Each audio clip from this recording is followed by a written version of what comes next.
(13,600여) 개의 크고 작은 섬으로 이루어진 나라 인도네시아. 발리, 빈탄, 롬복.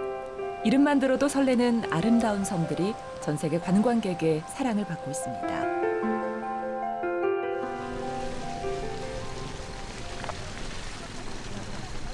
꿀렁꿀렁 험한 길을 신나게 달리는 건 롬복 마타람 관광대학 학생들입니다. 그들이 즐거운 이유, 그 끝에 아름다운 바다가 기다리고 있기 때문이죠.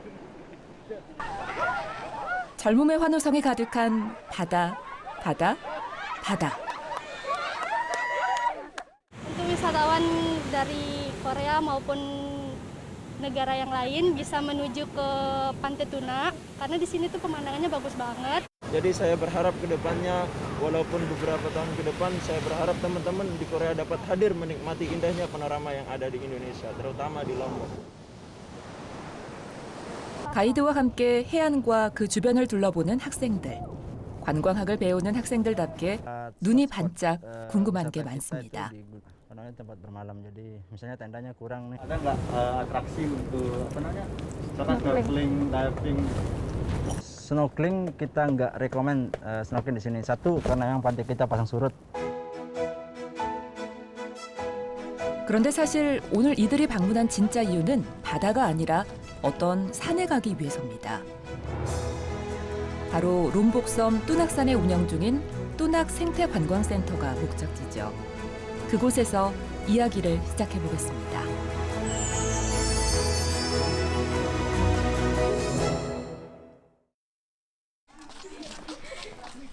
롬복섬 남쪽에 위치한 뚜낙 생태관광센터는 그 이름에 걸맞게 방문객을 대상으로 가는 숲 체험과 생태 교육이 준비돼 있습니다.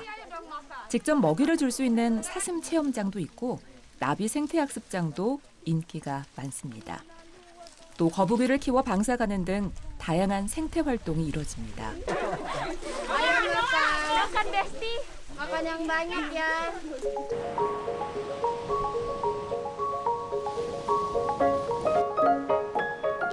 뚜낙 생태관광센터는 1,200헥타르의 넓은 숲에 산책로와 생태체험장, 숙박시설 등을 갖추고 있습니다. 우리나라와 인도네시아가 2013년 MOU를 체결한 후 협력해서 만든 산림 휴양시설입니다. 우리나라 산림청은 단순히 설계와 건설만 도운 것이 아니라 역량 강화 교육, 운영에 이르기까지 전반적인 지원을 했습니다. 뚜낙 생태관광센터는 생태학습과 휴양은 물론 각종 세미나와 연수 장소로도 인기 만점입니다. 인도네시아는 세계 3위의 열대림 보유국인데요. 하지만 산림 복지에 대한 인식은 낮았습니다. 숲을 이용한 휴양이나 치유에 대한 개념도 최근에야 도입됐습니다. 그래서 이미 80년대 후반부터 자연 휴양림을 만들고 운영해온 우리의 노하우를 인도네시아에 전수하게 된 거죠. Pemerintah Korea membangun sarana wisata alam di Taman Wisata Alam Gunung Tunak ini. Kenapa berbeda?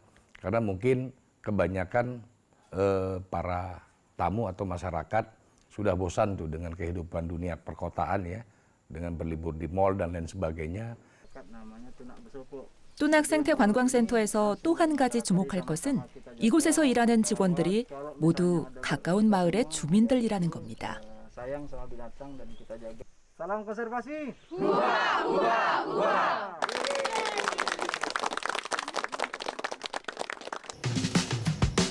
센터의 매니저부터 체험 활동을 위한 차량과 오토바이의 기사, 요리사, 청소원 등이 모두 이곳 주민들입니다.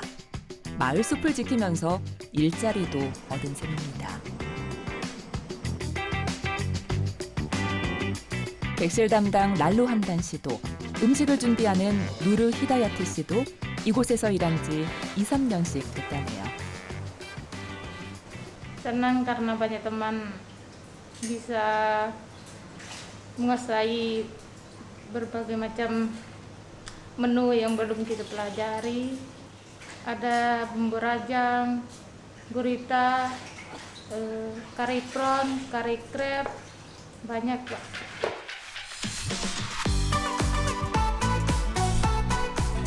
뚜낙 생태관광센터에서 일하는 주민들은 뚜낙 배소폭이라는 주민자치회 소속인데요. 뚜낙 배소폭은 현재 이곳의 운영을 맡고 있습니다. 오늘은 주민들을 위한 역량 강화 교육이 있는 날입니다. Seminar saat ini kita lagi belajar bagaimana kita menjadi interpreter di TW Agung Tuna ini supaya profesional dalam menghandling tamu. 관련 공무원과 주민들을 대상으로 진행되는 이런 역량 강화 프로그램은 인도네시아와 한국 산림청이 공동 설립한 산림협력센터가 중심이 돼 실시합니다. 역량 강화 프로그램은 이곳 뚜낙산에서 생태 관광이 자리 잡을 수 있는 토대가 됐습니다.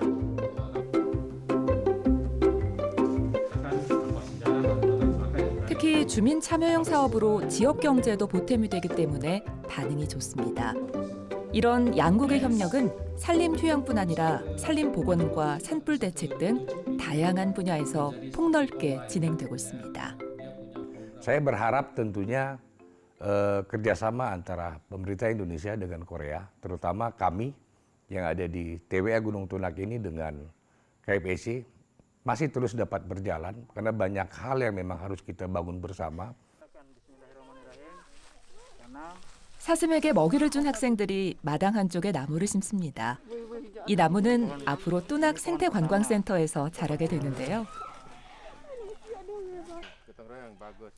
오늘 심은 이 나무 한 그루도 지구를 살리는데 보탬이 되겠죠.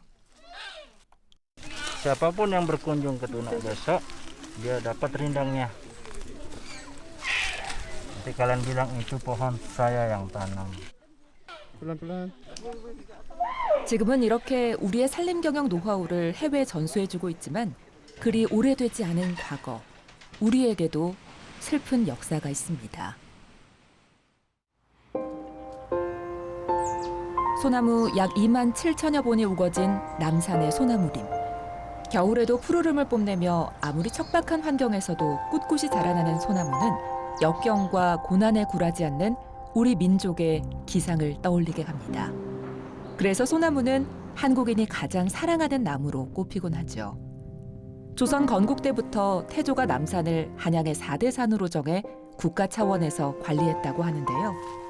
조선 왕조실록에도 남산에 소나무를 심었다는 기록이 많다고 하니 애국가에도 나올 만하죠. 하지만 우리 국토는 아픈 고난의 역사를 간직하고 있습니다. 하지만 일제강점기 가해 우리 국토와 산림은 무차별하게 훼손됐습니다. 이후 한국전쟁까지 거치면서 푸르렀던 남산 소나무숲과 한반도의 산하는 벌거숭이가 됐습니다. 사막 같은 황폐지였습니다.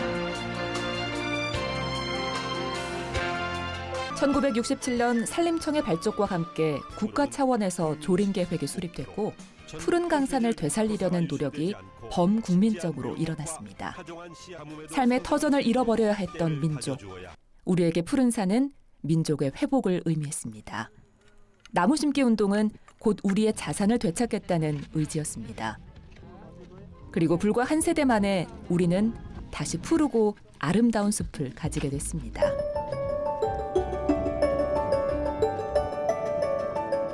그 결과 2차 세계대전 이후 전 세계에서 유일하게 산림 녹화에 성공한 나라로 인정받으면서 한국의 경험을 배우고 싶어하는 나라들이 늘어났습니다. 특히 산림 녹화와 경제 성장을 동시에 이뤄낸 것에 주목했는데요. 2012년에는 아시아 산림협력기구 아포코의 출범을 주도하며 아시아 산림 정책을 선도하는 국가로 거듭났습니다. I think that the Korean forestry is so passionate. It reminds me a lot of Israel also, where we also had a problem where our forests were destroyed. And the fact that Korea is rebuilding its forests and devoting so much effort to it is something very inspiring and incredible.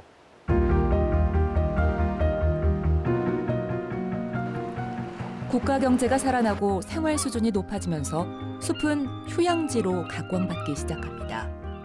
1988년 대관령을 시작으로 현재 국립자연휴양림 44개를 포함해 전국에 총 180여 개의 다양한 휴양시설이 운영되고 있습니다.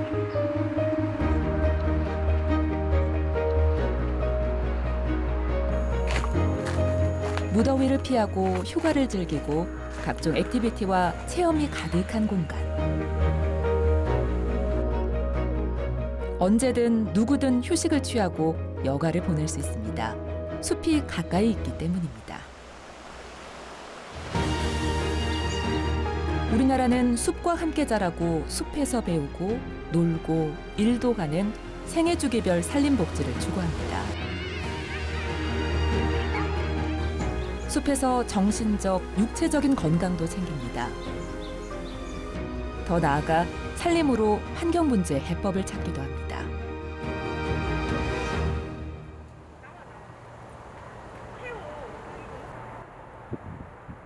중소기업 중심의 부품과 소재 전문 산업단지인 시와 국가산업단지. 이곳 산업단지와 주거단지 사이에는 완충녹지가 조성돼 있는데요. 폭 200m, 길이 3km의 거대한 숲은 이 지역에 큰 변화를 가져왔습니다. 원래 이곳 주거단지는 대기오염이 아주 심했습니다. 하루 평균 미세먼지 농도가 81 마이크로그램이 넘으면 미세먼지 나쁨이라고 하는데요. 예전에는 주거지역의 나쁨 일수가 1년에 142일이나 됐습니다. 하지만 지금은 38일 정도로 줄었다고 합니다. 국립산림과학원에서 2018년 1년간 측정한 결과를 보면 주거단지의 미세먼지 농도는 산업단지보다 27% 낮았습니다. 숲이 생기기 전에는 주거단지의 미세먼지 농도가 산업단지보다 높았지만 숲이 생기고 공기질 개선을 위한 노력들이 더해지면서 미세먼지 수치가 역전됐습니다. 완충녹지의 미세먼지 저감 효과를 보여주는 것입니다.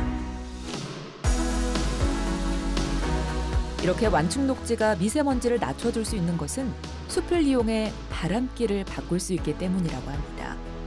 맑은 공기는 들어오게 가고 오염된 공기는 도시 밖으로 내보내는 거죠. 숲 구조를 개선을 해서 찬바람을 도시로 끌어들일 수 있는 부분, 이런 부분에서는, 그리고 찬바람을 도시로 공급해줘서 더울 때, 폭염이나 이런 더울 때는 찬바람을 도시에 가게 할 수 있는 부분이 있고요. 우리가 찬바람을 도심 내로 끌어들이기 위해서 도시 외곽에 있는 숲을 우리가 구조를 개선을 해서 찬바람을 끌어들이고 오염물질은 다시 숲으로 돌아가게 하는 그런 선순환 구조를 만드는 부분에서는 이제 새로운 시도이고 그런 실험 결과라고 볼 수 있겠습니다.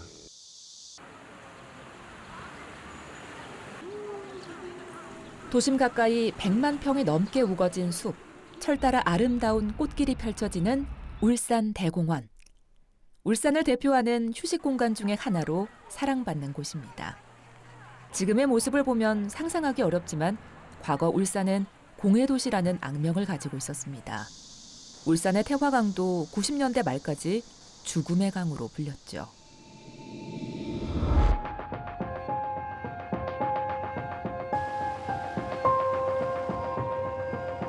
물고기가 죽고 철새가 떠나고 공업용수로도 사용할 수 없을 정도로 태화강의 오염은 심각했습니다.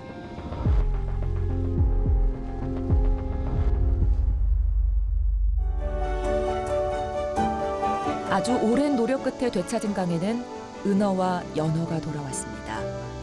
지난 2019년에는 태화강 대공원이 순천만 정원에 이어 제2호 국가정원으로 지정됐습니다. 이제 세계적으로도 인정받는 시민들의 자랑이죠. 공해도시에서 친환경 도시로 대변신에 성공한 겁니다. 울산의 허파로 불리는 심리대숲은 이런 태화강의 변신을 대변하는 곳이죠. 태화강을 따라 심리, 약 4km가 온통 대숲인데요.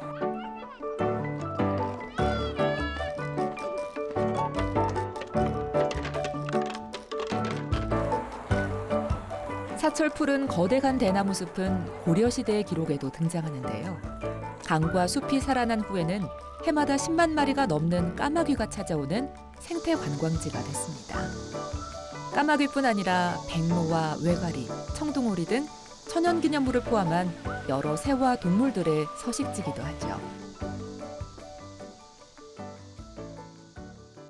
공기가 와닿는다 이런 거보다 그냥 울산의 대공원이라든지 태화강 대공원이라든지 공원들이 좀 많이 생기다 보니까 그쪽으로 가면 그래도 공기가 좋다라고 많이 생각하는 것 같아요.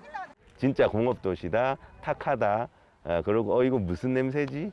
이랬었는데 지금 울산은 특히 여기 공원 부근, 그다음에 이제 울산 대공원 부근 이런 데 가보면은 공기가 정말 좋아졌구나 라는 거를 몸으로 느낄 수 있었습니다.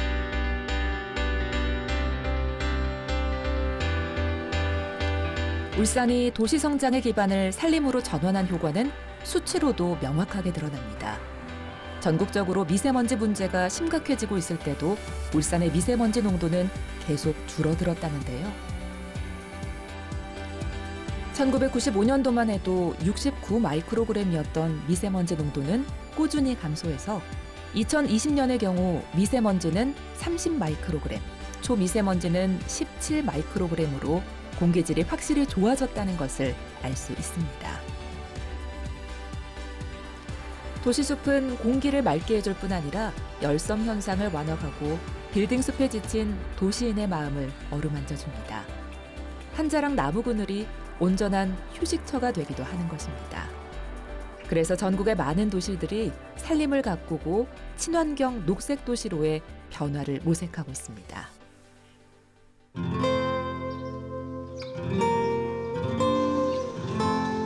이렇게 숲은 한 도시와 나라의 인상을 결정하기도 하고 그곳에 사는 사람들의 삶을 바꾸는 힘이 있습니다. 그리고 지금 인류가 처한 환경, 기후, 식량 등 복잡다단한 문제를 풀어나갈 해법으로 숲이 떠오르고 있습니다.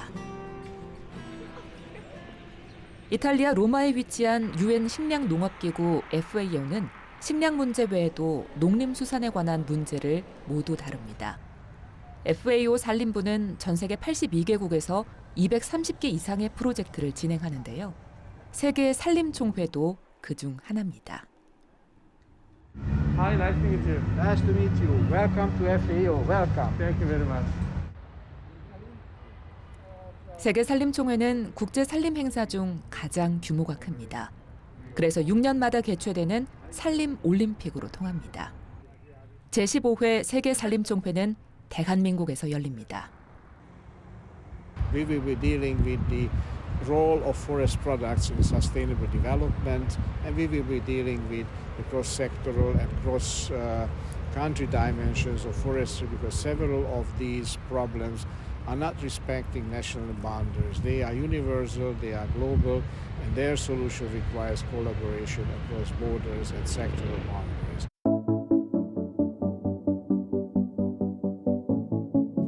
우리나라에서 열리는 세계 산림총회의 주제는 숲과 함께 만드는 푸르고 건강한 미래입니다.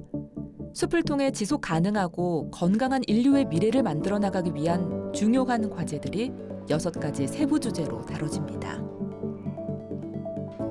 이번 총회는 특히 팬데믹으로 개최가 한 해 연기되는 등 어려움이 많았는데요. 오랜만에 한데 모여 환경과 산림 문제를 공유하고 해결 방안을 모색할 생각에 기대가 더 큽니다. 이번에 참석할 각국 정부 대표, 국제기구 관계자, 산림 전문가들은 한국의 산림을 어떻게 바라볼까요? 이번 총회는 우리나라의 산림농가 성공 경험을 국제사회와 공유하고 우리나라가 산림 복원과 보호를 주도하는 산림 선진국으로 자리매김하는 계기가 될 것입니다. 하나, 둘, 셋. 둘, 셋. 50년대 산림 불모지에서 기후위기 시대를 선도할 산림 강국으로 거듭난 대한민국. 세계 산림총회 의장국으로서 더욱 자부심을 느끼게 됩니다. 녹화 사업을 성공적으로 한 대한민국이 자랑스럽습니다. 산림계의 올림픽이라고 불리는 세계 산림총회가 서울에서 성공리에 개최되길 응원합니다.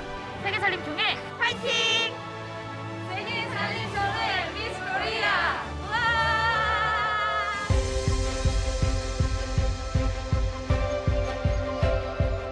지구 반대편에서 사라지는 숲이 나비 효과를 일으켜 전 세계에 영향을 미치는 시대. 산림 정책은 더 이상 한 나라만의 문제가 아니라 국제사회가 함께 고민하고 해결해 나가야 할 공통의 과제입니다. 자연은 미래 세대를 위한 유산이라고 하죠. 지금 후대에 남겨줄 수 있는 가장 좋은 것, 가장 손쉬운 것이 바로 푸르고 건강한 미래의 숲입니다. 우리가 갖고 온 대한민국의 숲은 그 답 중 하나가 될 수 있을 겁니다. 바야흐로 대한민국의 숲이 세계를 향하고 있습니다.